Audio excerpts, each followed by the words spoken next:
Assalamualaikum warahmatullahi wabarakatuh. Teman-teman, jumpa kembali dengan Enjoy Channel yang membahas berita teraktual, terhangat, dan sedang menjadi perbincangan publik. Sahabat Enjoy Channel, pada video kali ini kita akan membahas mengenai Pak Anies Baswedan, di mana Pak Anies ini sebagai calon presiden potensial yang diusung dari Partai Nasdem, Demokrat, dan PKS untuk maju di 2024 sebagai calon presiden. Namun demikian, Pak Anies belum menemukan sosok siapa yang akan mendampinginya di Pilpres 2024. Ada wacana kemarin AHY, ada Khofifah, kemudian ada Sandiaga Uno, ada Ridwan Kamil, dan sebagainya. Tetapi sampai hari ini, pihak Partai Nasdem, Demokrat, dan PKS belum menentukan siapa yang akan mendampingi Anies Baswedan. Kemudian kalau kita lihat perkembangan kemarin, Pak Surya Paloh sudah menyampaikan bahwa calon wakil presiden Anies Baswedan ini menunggu siapa calonnya dari Prabowo maupun calon wakilnya dari Ganjar Pranowo. Jadi masih menunggu. Setelah misalkan nanti Prabowo sudah menemukan calonnya, kemudian Ganjar sudah menemukan calon wakilnya, maka setelah itu Partai Nasdem dan koalisinya akan menentukan sikap siapa yang akan mendampingi Anies Baswedan. Nah, terkait wakil ini teman, kita ada berita dari media sosial juga, kita akan bacakan. Namun ini ada pidato yang disampaikan oleh Pak Anies yang luar biasa mengenai kenegaraan, kewarganegaraan, mengenai mayoritas dan minoritas. Coba kita tonton video yang satu ini, pidato yang disampaikan atau gagasan atau wawasan yang disampaikan oleh Pak Anies Baswedan. Ketika satu negara itu dibangun, ada keputusan jenius yang berani. Bung Karno dalam pidatonya 1 Juni 1945. Apa yang dipidatokan oleh Bung Karno 1 Juni 1945? Beliau mengatakan bahwa negeri ini bukan untuk satu golongan. Negeri ini bukan untuk satu, dua kelompok. Negeri ini adalah untuk semua golongan.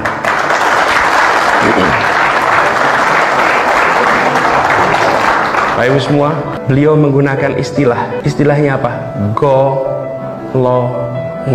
Bapak Ibu coba perhatikan, ada nggak istilah minoritas di situ? Nggak ada. Ada nggak istilah mayoritas di situ? Tidak ada. Republik ini dirancang tidak untuk melindungi minoritas. Republik ini dirancang tidak untuk melindungi mayoritas. Republik ini dirancang untuk melindungi setiap tumpah darah Indonesia.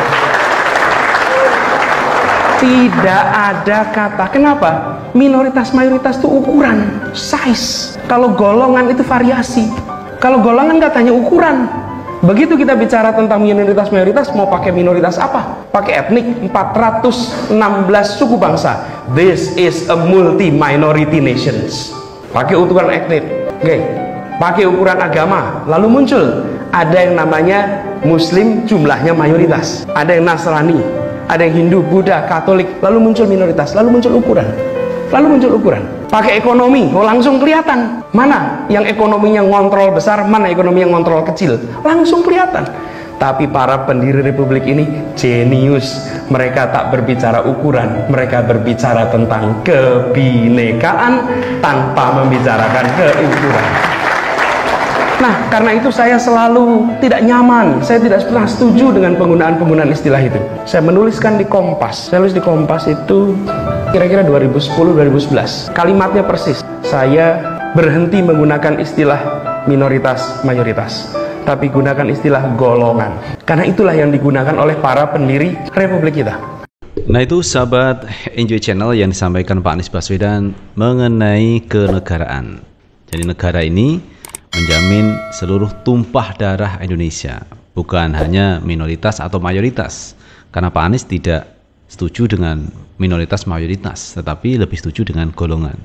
Karena pendiri bangsa ini sudah meletakkan dasar-dasar mengenai kebinekaan itu didasarkan pada kesetaraan. Jadi semua warga negara ini berhak mendapatkan perlindungan dari negara.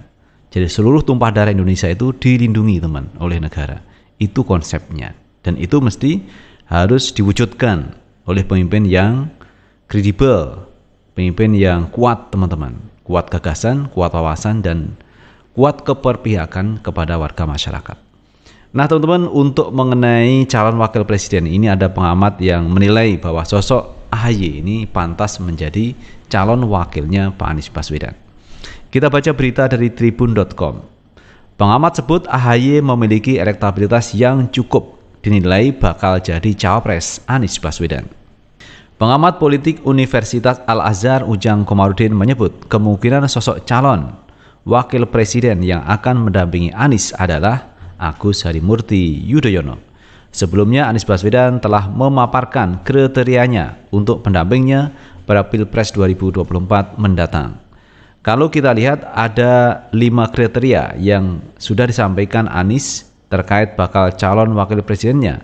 Salah satunya berkontribusi dalam kemenangan, artinya memiliki elektabilitas yang tinggi baik internal koalisi maupun eksternal, kata Ujang pada Jumat 12 Mei 2023. Ujang pun menuturkan AHY telah memiliki elektabilitas yang cukup untuk menjadi cawapres. Bisa jadi cawapres Anies lebih dekat ke AHY kelihatannya. Karena melihat internal dulu dan AHY memiliki elektabilitas yang cukup sebagai cawapres, katanya. Namun, kata Ujang, ada cawapres yang lainnya yang tidak menutup kemungkinan untuk dampingi Anies nantinya. Kalau peluang AHY jadi cawapres itu tetap ada, tetapi tidak menutup kemungkinan cawapres lain dari eksternal yang didorong dampingi Anies, ujarnya. Lebih lanjut, Partai Demokrat juga meyakini bakal calon wakil presiden pilihan Anies Baswedan akan berasal dari internal Koalisi Perubahan untuk Persatuan. Capresnya doain aja saja ya. Demokrat sih mudah-mudahan Agus Harimurti Yudhoyono. Kan jelas, apalagi kan Pak Anies sudah bilang dari internal koalisi kan. Jadi Demokrat mudah-mudahan AHY, kata anggota Majelis Tinggi Partai Demokrat Syarif Hasan. Syarif pun mengharap agar capres yang dampingi Anies nantinya yakni AHY. Secara eksplisit baru dikatakan dari internal koalisi kan. Kalau bagi Demokrat mudah-mudahan ya itu AHY, mudah-mudahan ucapnya. Ketua Umum Partai Demokrat Agus Harimurti Yudhoyono berharap bakal calon wakil presiden yang akan mendampingi Anies Baswedan akan membawa kemenangan di Pilpres 2024. Hal itu terungkap AHY saat menghadiri deklarasi relawan amanat nasional Anies di Tenis Indoor Senayan, Jakarta, Minggu 7 Mei 2023 kemarin. Kami meyakini pada akhirnya akan ditentukan cawapres, dia benar-benar bisa menambah kemenangan sekaligus juga membangun koalisi yang semakin solid, ungkapnya. Ia pun mengatakan bahwa koalisi perubahan yang terdiri dari Demokrat, Nasdem, PKS sepakat menyerahkan sepenuhnya keputusan cawapres kepada Anies Baswedan. Dirinya meyakini pada saatnya nanti Anies akan mengumumkan sosok yang menjadi cawapres untuk berkontestasi di Pilpres 2024 mendatang. Demokrat, PKS maupun Nasdem, yang intinya kita memberikan kewenangan secara penuh kepada Mas Anies untuk menentukan, memilih pada saatnya cawapres yang memenuhi kriteria yang kita harapkan bisa membawa kemenangan untuk koalisi perubahan, ujarnya. Nah itu sahabat Enjoy Channel terkait pandangan dari pengamat politik ya, Ujang Komarudin. Ujang Komarudin ini pengamat politik Universitas Al-Azhar yang menyampaikan pandangannya bahwa sosok AHY ini lebih tepat untuk mendampingi Anies Baswedan. Kenapa AHY ini lebih baik teman-teman? Karena ada semacam chemistry juga ya antara Anies sama AHY. Karena kalau kita lihat dalam pidatonya, dalam diskusinya ini intens antara Anies sama AHY. Lagi pula AHY ini adalah putra dari Pak SBY yang punya pengaruh juga luar biasa di Indonesia. Kalau kita ingat Pak SBY berarti kan ingat presiden.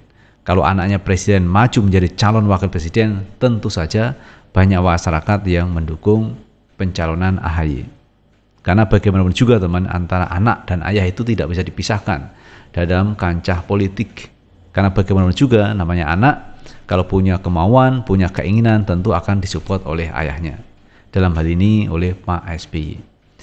Jadi menentukan calon wakil presiden, kalau menurut dari 3 partai ini, Demokrat, PKS dan Nasdem, ini menyerahkan sepenuhnya kepada Anies Baswedan. Apalagi kemarin pada waktu deklarasi atau penunjukan atau pilihan dari Partai Nasdem sudah menyampaikan soal cawapres, ini diserahkan kepada Anies Baswedan.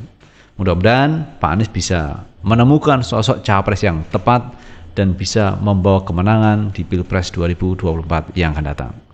Terima kasih teman-teman sudah menonton dan jangan lupa tetap like, subscribe, share, dan komen di channel ini agar kita bisa membangun channel ini menjadi lebih baik lagi. Sukses selalu. Assalamualaikum warahmatullahi wabarakatuh.